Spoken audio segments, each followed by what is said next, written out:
do not wait for the Lord to tap you. Because when the Lord taps you, you might not want it. Sa Australia, lahat nakukuha mo eh. And the Lord has always been tapping me pala eh.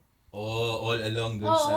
So, yun yung sinasabi ni Father Lito sa homily niya. Sabi niya, do not wait for the Lord to tap you. Because when the Lord taps you, you might not want it. Mm-mm. So, para sa akin, yung Diba, hampas reflection nga ko yun din, eh. di ba?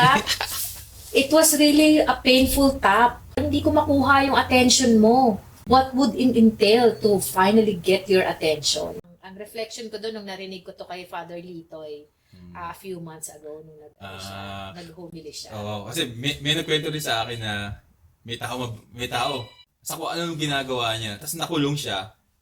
Hinisisi niya yung Diyos. Bakit siya kinulong? Oo. Kasi sabi ng Diyos, kasi nasa labas ka, hindi kita makita. Oo. Ngayon, nakakulong ka, kailangan sa kulungan ka. alam kong nandiyan ka lang.